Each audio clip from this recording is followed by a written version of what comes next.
أعوذ بالله من الشيطان الرجيم. بسم الله الرحمن الرحيم. الحمد لله رب العالمين، والصلاة والسلام على رسوله الكريم ومن تبعهم بإحسان إلى يوم الدين. أما بعد،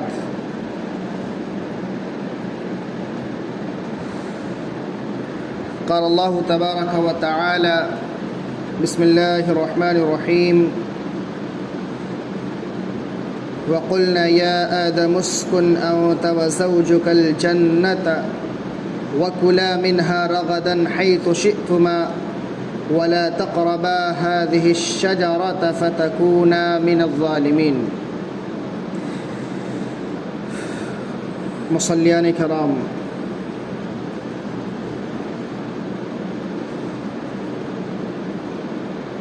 حضرت آدم علیہ السلام کی تخلیق،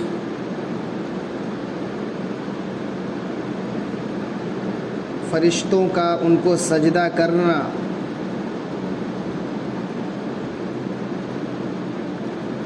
ابلیس کا انکار کرنا، یہ سب باتیں گزر چکی ہیں۔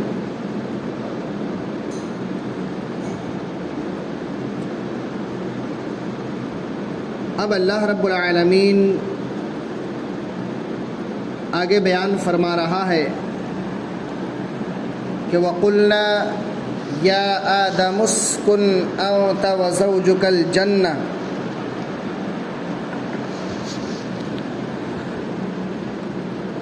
اور ہم نے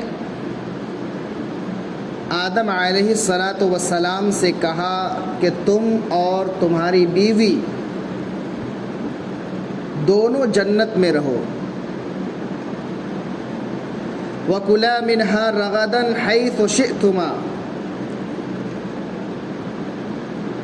اور اس میں سے یعنی جنت میں سے جی بھر کے جہاں سے چاہو تم دونوں کھاؤ۔ وَلَا تَقْرَبَا هَذِهِ الشَّجَرَةَ، لیکن یاد رکھنا تم دونوں اس درخت کے قریب مت آنا۔ فَتَكُونَا مِنَ الظَّالِمِينَ، ورنہ ظالموں میں سے ہو جاؤ گے۔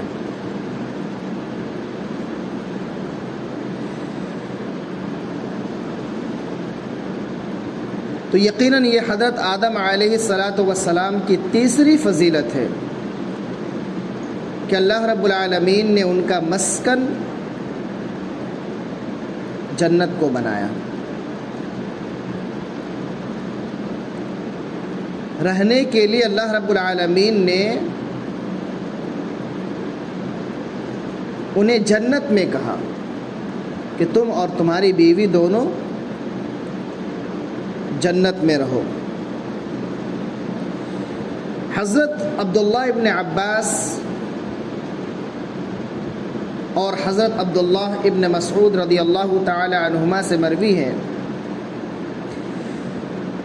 کہ ابلیس کو جب اللہ رب العالمین نے جنت سے نکال دیا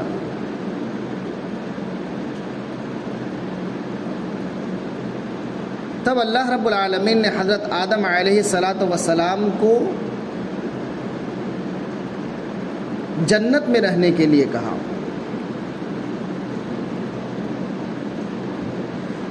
جب اللہ رب العالمین نے آدم علیہ السلام کا مسکن جنت کو بنایا تو اس وقت حضرت آدم علیہ السلام اکیلے تھے۔ پھر اسی درمیان اللہ رب العالمین نے کچھ دیر کے لیے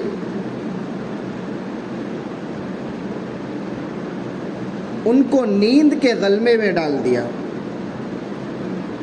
پھر اسی درمیان جب حضرت آدم علیہ السلام کی آنکھ لگ گئی تو ان کی پسلی سے اللہ رب العالمین نے حضرت حوا علیہ السلام کو پیدا کیا۔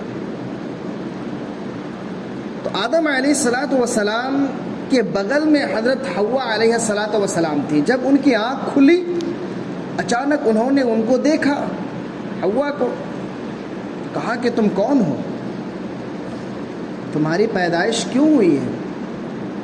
تو حضرت حوا علیہ السلام نے کہا کہ میں ایک عورت ہوں، اللہ رب العالمین نے مجھے آپ کی تسکین کا سبب بنایا ہے کہ مجھ سے آپ سکون حاصل کریں.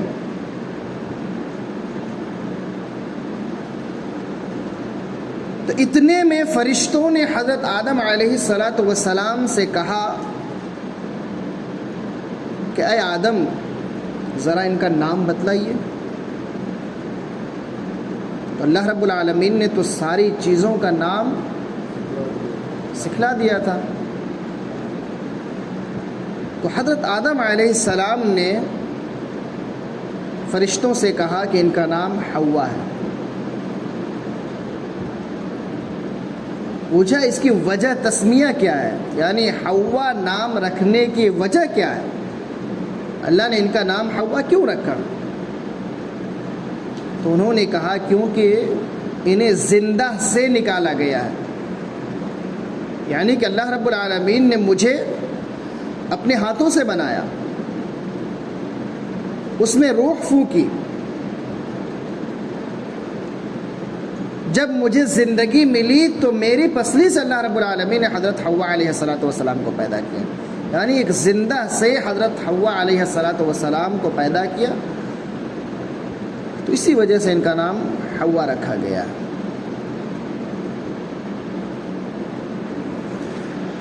حوا کا مطلب یہی ہوتا ہے، حیا مطلب زندہ ہوتا ہے، حیا اسی سے حوا ہے. جی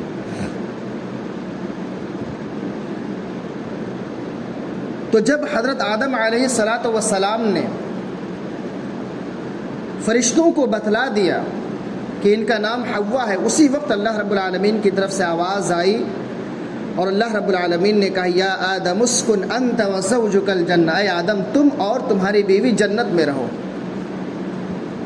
دونوں کو اللہ رب العالمین نے جنت میں رکھا اور انہیں اختیار دیا کہ جنت میں جہاں سے جو چاہے جی بھر کے تم کھاؤ. وَلَا تَقْرَبَا هَذِهِ الشَّجَرَةَ، لیکن ایک درخت کے تعلق سے اللہ رب العالمین نے دونوں سے کہا کہ اس درخت کے قریب مت جانا، کیونکہ اگر قریب پہنچ گئے فَتَكُونَ مِنَ الظَّالِمِينَ، تو ظالموں میں سے ہو جاؤ گے، یعنی اللہ کے احکامات کے خلاف ورزی کرنے والوں میں سے ہو جاؤ گے. تو اس درخت کو چھوڑ کر تمہیں جہاں سے جو چاہے تم اسے کھاؤ. خاص طور پر اللہ رب العالمین نے ان کو کسی درخت کے قریب جانے سے روکا تھا، یہ ان کی آزمائش کی وجہ سے تھی. اللہ رب العالمین کو امتحان لینا مقصود تھا. وہ درخت کس چیز کا تھا، کون سا درخت تھا؟ لوگوں میں بے شمار روایات مشہور ہیں.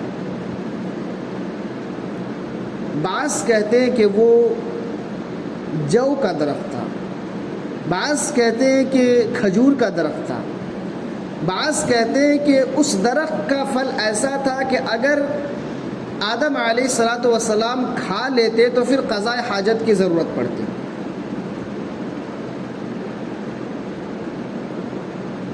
جو کہ جنت میں ایک انسان جب رہتا ہے تو یہ اس کے خلاف ہے کہ وہاں ایک انسان قضاء حاجت کرے. تو اسی وجہ سے اللہ رب العالمین نے اس درخت کے قریب جانے سے انہیں روک دیا تھا. بعض کہتے ہیں کہ اس درخت کا پھل ایسا تھا کہ اگر آدم علیہ السلام کھاتے تو ہمیشہ وہیں رہ جاتے. لیکن اس قسم کی جتنی بھی روایات پیش کی جاتی ہیں، کوئی بھی روایت، ایک بھی روایت سندن درست نہیں ہے، ثابت ہی نہیں ہے، اس کی کوئی اصل ہی نہیں ہے.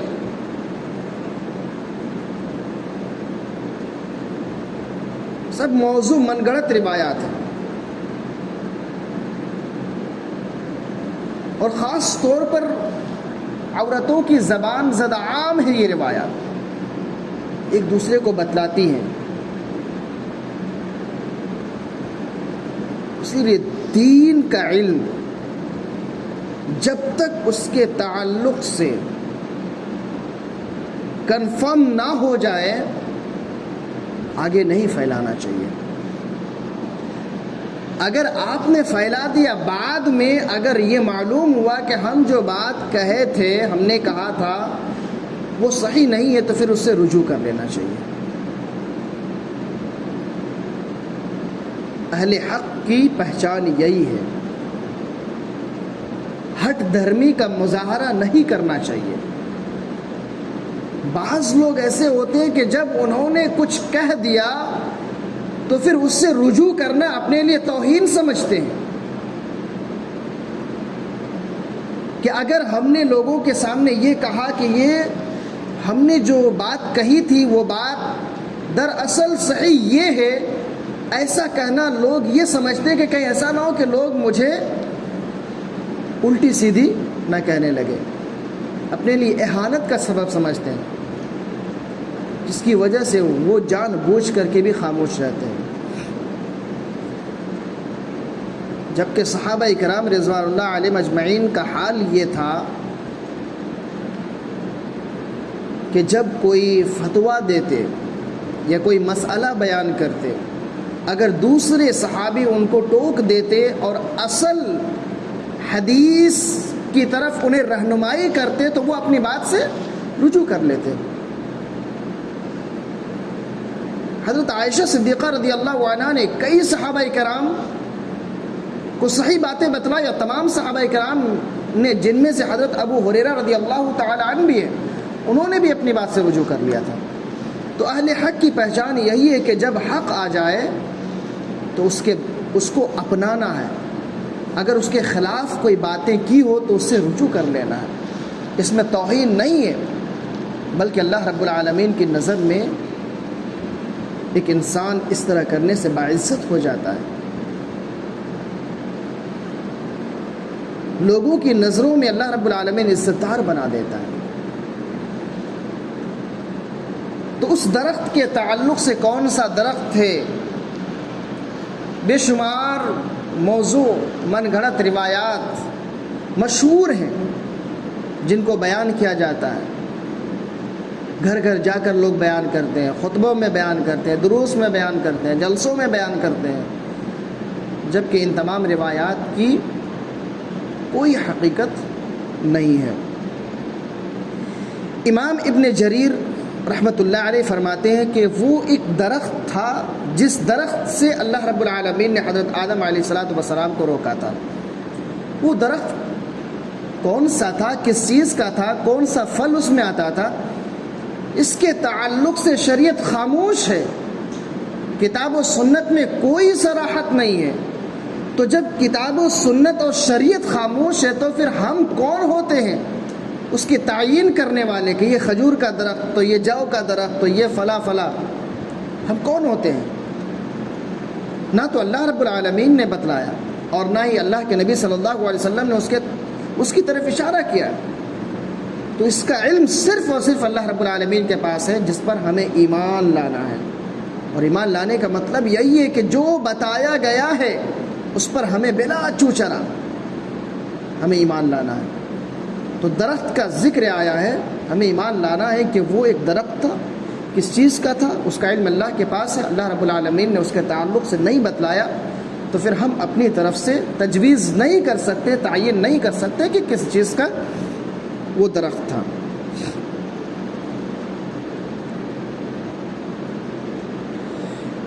آگے اللہ رب العالمین فرماتا فَأَزَلَّهُمَا الشَّيْطَانُ عَنْهَا فَأَخْرَجَهُمَا مِمَّا كَانَ فِيهِ، شیطان نے ان دونوں کو، یعنی حضرت آدم علیہ السلام اور حضرت حوا علیہ السلام، ان دونوں کو بہکا پھسلا کر جنت سے نکلوا دیا۔ جس جنت میں دونوں تھے وہاں سے بہکا پھسلا کر آدم علیہ السلام اور حوا علیہ السلام کو ابلیس نے نکلوا دیا. تو ابلیس نے ان دونوں کے پاس جا کر روبرو ہو کر ایک دوسرے کے سامنے جا کر بہکایا تھا، یا اس نے وسوسہ کے ذریعہ بہکایا تھا، اس کی بھی تعین حدیث میں نہیں ہے. لیکن شیطان نے انہیں بہکایا تھا، اور شیطان کے بہکاوے میں آ کر وہ دونوں درخت کے قریب بھی گئے تھے. جیسے ہی گئے ان کے جسم سے جنت کے لباس اتر گئے.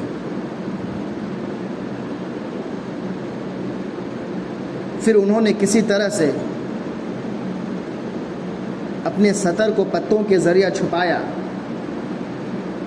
اللہ رب العالمین نے ان دونوں کو جنت سے نکال دیا.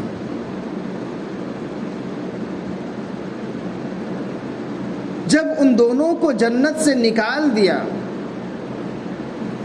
تو حضرت آدم علیہ السلام کو اپنی غلطی کا احساس ہوا. اپنے کیے پر انہوں نے شرمندگی کا اظہار کیا، بہت شرمندہ ہوئے اور اللہ رب العالمین سے توبہ استغفار کرنے لگے. تو جب شیطان کے بہکاوے میں آ کر وہ درخت کے قریب پہنچ گئے تو اللہ رب العالمین فرما رہا ہے وَقُلْنَا اهْبِطُوا بَعْضُكُمْ لِبَعْضٍ عَدُوٌّ، اور ہم نے کہا یعنی اللہ رب العالمین نے کہا اهْبِطُوا، اتر جاؤ، بعضکم لبعض عدو، تم میں کا بعض کا دشمن ہے، یعنی تم ایک دوسرے کے دشمن ہو. اس سے مراد یا تو ابلیس یعنی کہ شیطان اور انسان ایک دوسرے کے دشمن، یا انسان اور انسان ایک دوسرے کے دشمن ہے. دونوں تفسیر بیان کی گئی ہے. اللہ رب العالمین نے انہیں جنت سے نکال دیا. فرمایا وَلَكُمْ فِي الْأَرْضِ مُسْتَقَرٌّ وَمَتَاعٌ إِلَىٰ حِينٍ، اور تمہارے لیے زمین میں ایک مقررہ مدت تک قرار ہے، یعنی کہ زمین میں مقررہ مدت تک تم رہو گے اور اس سے فائدہ اٹھاؤ گے. مقررہ مدت تک تمہیں رہنا ہے اور اس سے فائدہ اٹھانا ہے. فَتَلَقَّى آدَمُ مِن رَبِّهِ كَلِمَاتٍ فَتَابَ عَلَيْهِ إِنَّهُ هُوَ التَّوَّابُ الرَّحِيمُ. آدم علیہ السلام نے اپنے رب سے چند کلمات حاصل کر لیے، یعنی آدم علیہ السلام نے چند باتیں اللہ رب العالمین سے سیکھ لی. چند باتیں کیا تھی؟ سورہ اعراف میں حضرت آدم علیہ السلام کی دعا کا ذکر ہے کہ اللہ رب العالمین نے انہیں طریقہ بھی بتلایا، دعا سکھلائی کہ آدم یہ دعا کرو. تب انہوں نے دعا کیا تھا ربنا ظلمنا انفسنا وَإِن لَّمْ تَغْفِرْ لَنَا وَتَرْحَمْنَا لَنَكُونَنَّ مِنَ الْخَاسِرِينَ، کہ ربنا، اے ہمارے پروردگار، اے ہمارے رب، ظلمنا انفسنا، ہم نے اپنے نفس پر، ہم نے اپنی جان پر ظلم کیا ہے. وَإِن لَّمْ تَغْفِرْ لَنَا، اگر تم نے ہمیں معاف نہ کیا، وَتَرْحَمْنَا، اور ہم پر رحم نہ کیا، لَنَكُونَنَّ مِنَ الْخَاسِرِينَ، ہم خسارہ اٹھانے والوں میں سے ہو جائیں گے، ہم نقصان اٹھانے والوں میں سے ہو جائیں گے. اللہ رب العالمین سے جب حضرت آدم علیہ السلام نے یہ دعا کی فتاب علیہ، اللہ رب العالمین نے ان کی دعا کو قبول کر لیا، ان کی توبہ کو قبول کر لیا. انہ هو التواب الرحیم، یقیناً وہ یعنی اللہ رب العالمین توبہ قبول کرنے والا اور بڑا مہربان ہے. تو یہ حضرت آدم علیہ السلام کی ایک اور فضیلت کا اس میں ذکر آیا کہ ان کا مسکن اللہ رب العالمین نے جنت بنایا. لیکن جب انہوں نے اللہ رب العالمین کے حکم کی خلاف ورزی کیا، شیطان کے بہکاوے میں آ کر وہ اس درخت کے قریب جب پہنچ گئے، اللہ رب العالمین نے انہیں جنت سے نکال دیا. اس سے ایک اور سبق یہ ہمیں مل رہا ہے کہ جب ہمیں کوئی تکلیف پہنچائے تو اس کے خلاف بغاوت نہیں کرنی ہے۔ آدم علیہ السلام کو اللہ رب العالمین نے جنت سے نکال دیا، لیکن انہوں نے ایک مرتبہ بھی یہ نہیں سوچا، نہ ان کے ذہن میں یہ خیال آیا کہ اب ہمیں اس پروردگار کی عبادت کا کیا فائدہ جس نے ہمیں جنت سے نکال دیا، بلکہ انہوں نے اللہ کے حکم کی خلاف ورزی کیا، جس کی وجہ سے انہیں اپنی غلطی کا احساس ہوا، انہوں نے شرمندگی کا اظہار کیا۔ تو اگر ہم سے بھی کوئی غلطی ہو جائے تو ہمیں بھی اپنی غلطی پر شرمندگی کا اظہار کرنا چاہیے اور اللہ رب العالمین سے توبہ کرنی چاہیے، کیونکہ توبہ کے شرائط میں سے ایک شرط یہ بھی ہے کہ اس گناہ پر شرمندگی کا اظہار کیا جائے اور آئندہ اس گناہ کو نہ کرنے کا عزم مصمم کیا جائے۔ اس ارادے سے اگر ہم توبہ کریں گے تو اللہ رب العالمین ہماری توبہ کو ضرور قبول کرے گا۔ تو حضرت آدم علیہ السلام کو اپنی غلطی کا احساس ہوا، انہوں نے اللہ رب العالمین سے دعا کیا کہ ربنا ظلمنا انفسنا وان لم تغفر لنا وترحمنا لنکونن من الخاسرین۔ اللہ رب العالمین نے ان کی توبہ کو قبول کر لیا، ان کے گناہوں کو معاف کر دیا۔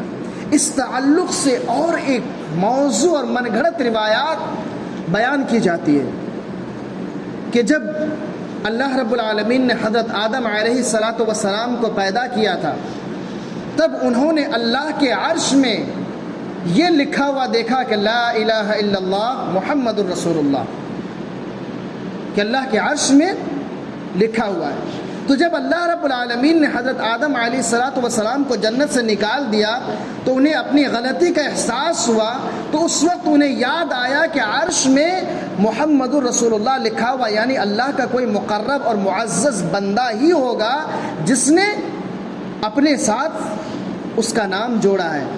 تو اس نام کے وسیلے سے حضرت آدم علیہ السلام نے اللہ سے اپنے گناہوں کی معافی مانگی تو اللہ رب العالمین نے انہیں معاف کر دیا۔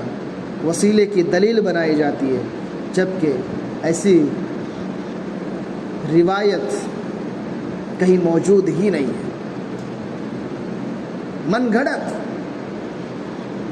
خود ساختہ، خود کی بنائی ہوئی ایسی روایتیں ہیں، بڑی زور و شور اور شد و مت کے ساتھ ایسی روایات پیش کی جاتی ہیں اور وسیلے کی دلیل لی جاتی ہے، جبکہ دنیا میں جتنے بھی انبیاء کرام علیہم السلام آئے، کسی بھی نبی نے نہ تو کسی دوسرے نبی کا وسیلہ اور واسطہ پکڑا اور نہ ہی کسی بزرگ اور معزز لوگوں کا وسیلہ اور واسطہ انہوں نے پکڑا اور اس کے ذریعے اللہ رب العالمین سے دعا کیا، بلکہ جتنے بھی انبیاء کرام علیہم السلام آئے انہوں نے براہ راست اللہ رب العالمین سے دعائیں کی، اللہ رب العالمین سے توبہ استغفار کیا۔ بے شمار قرآن و حدیث میں اس کے دلیلیں موجود ہیں، اس کے باوجود بھی اپنے مسلک کے مطابق ایسی موضوع روایات کو لا کر اس کو پیش کرتے ہیں تاکہ لوگ ان کی باتوں پر یقین کریں، وسیلہ کو جائز سمجھیں، کیونکہ ان کا مقصد ایک ہی ہوتا ہے کہ ہم بزرگوں کے وسیلے سے اللہ کو پکار سکتے ہیں۔ اور اسی وجہ سے قبروں اور مزارات پہ جا کر جو انتقال کر چکے ان کے وسیلے سے اللہ رب العالمین کو مانگا جاتا ہے، نعوذ باللہ من ذالک، جبکہ شریعت اسلام ان تمام چیزوں سے پاک ہے۔ تو یقیناً صحیح دین کو حاصل کرنے کی ضرورت ہے، شریعت اسلام کی تعلیمات کو سمجھنے اور اس پر عمل کرنے کی ضرورت ہے۔ انبیاء کرام علیہم السلام ان چیزوں سے پاک ہیں، ان کی طرف ایسی باتیں منسوب کرنا گویا کہ ان پر الزام لگانا جس کا جواب قیامت کے دن دینا ہوگا. تو ضرورت اس بات کی ہے کہ ہم کتاب و سنت کو صحیح طور پر سمجھیں، قرآن اور احادیث پر ہم عمل کریں، کیونکہ اسی پر عمل کرنے سے ہمیں نجات مل سکتی ہے. تو اللہ رب العالمین سے دعا ہے الہ العالمین ہمیں کتاب و سنت کی صحیح سمجھ عطا فرما. اے رب العالمین تیرے تمام پیغامات پر ہمیں ایمان لانے کی توفیق عطا فرما. اے رب العالمین ہماری عبادتوں کو قبول کر لینا. اللہ ہمیں موضوع اور من گھڑت روایات سے بچا لینا. اے اللہ ان کو بیان کرنے، ان کو پھیلانے، اس پر عمل کرنے سے ہمیں بچا لینا. ہمیں صحیح احادیث اور قرآن پر عمل کرنے کی توفیق عطا فرما. آمین. تقبل یا رب العالمین. سبحانک اللہم و بحمدک اشہد ان لا الہ الا انت استغفرک و اتوب الیک. والسلام علیکم ورحمۃ اللہ وبرکاتہ.